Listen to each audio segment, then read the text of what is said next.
దుర్మార్గుడై రాక్షస ప్రవృత్తి కలిగిన వాడు ఇతరులందరినీ ఎలా పీడిస్తాడో వివరించే కుమార సంభవము స్కందోత్పత్తి 3వ భాగము. ఈ విధముగా తల్లి ఆశీస్సులను అందుకుని తారకాసురుడు ఘోరమైన అడవికి వెళ్ళాడు. 100 సంవత్సరములు కాలి యొక్క బొటనవేలిపై నిలబడి చేతులు పైకెత్తి నమస్కార ముద్ర ధరించి తపమాచరించాడు. తరువాత మరొక 100 సంవత్సరము తల్లక్రిందులుగా తపమాచరించాడు. పంచాగ్ని మధ్యములో నిలబడి కొన్నాళ్లు తపమాచరించాడు. అన్ని సంవత్సరములు తపమునాచరిస్తున్నందువలన అతడు ఒక స్థానం అనుకుని లతలు అతనిని చుట్టివేశాయి. అతని చుట్టూ పుట్టలు ఏర్పడినాయి.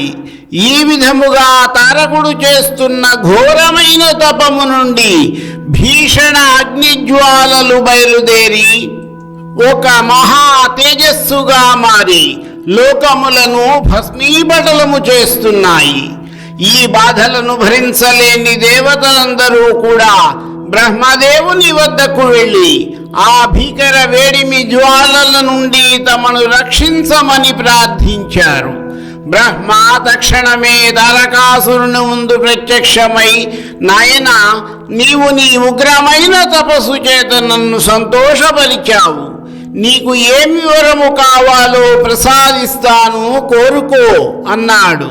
అందుకు తారకాసురుడు తాను ఈ 3 లోకములలోని మానవ దానవ దేవతలను అవలీలగా జయించగలుగునట్లు కేవలము శివుని వీర్యమున జన్మించిన వాని చేతి యందు మాత్రమే తనకు మృత్యువు కలుగునట్లు వరమనుగ్రహించమని కోరాడు.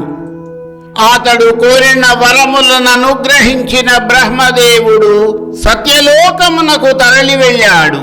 తారకాసురుడు బ్రహ్మ నుండి పరమశివుని వీర్యానికి జన్మించిన వాడి చేతిలోనే తాను సంహరించబడాలి అని కోరడానికి 2 కారణములు ఉన్నాయి.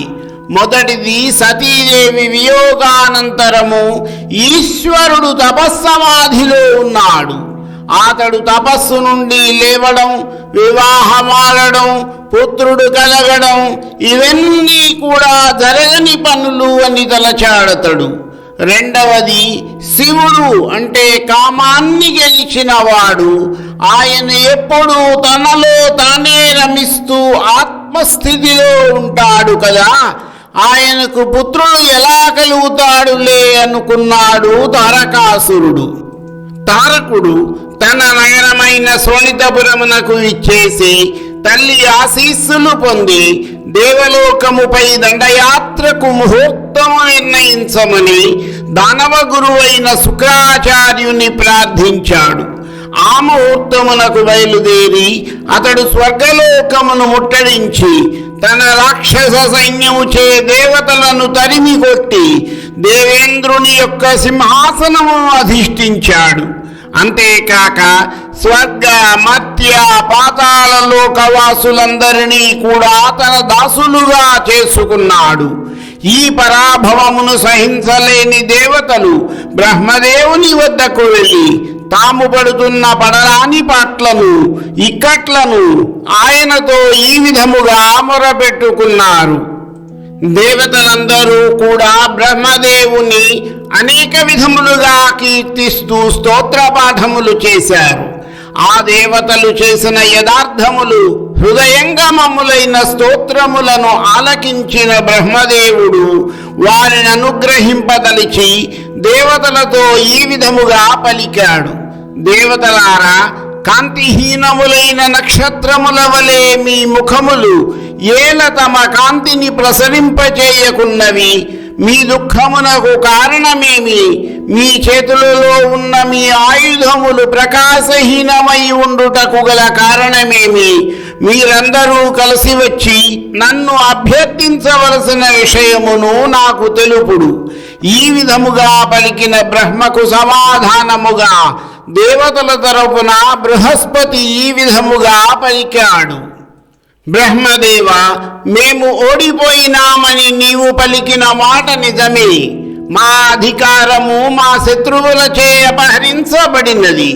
నీవు అనుగ్రహించిన వరముల మదము చేత గర్వించిన తారకుడు అనే రాక్షసుడు సమస్త లోకవాసులను బాధిస్తూ విజృంభిస్తున్నాడు.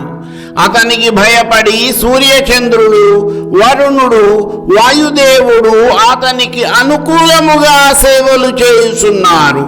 6 ఋతువులు, సముద్రుడు, వాసుకి మొదలైన సర్పజాతులు, చివరకు దేవరాజైన ఇంద్రుడు కూడా అతని సేవలో నిమగ్నమై ఉన్నారు. ఈ విధముగా దేవతలందరిచే పూజింపబడుతూ కూడా తారకుడు 3 లోకముల వాసులను పీడిస్తూనే ఉన్నాడు.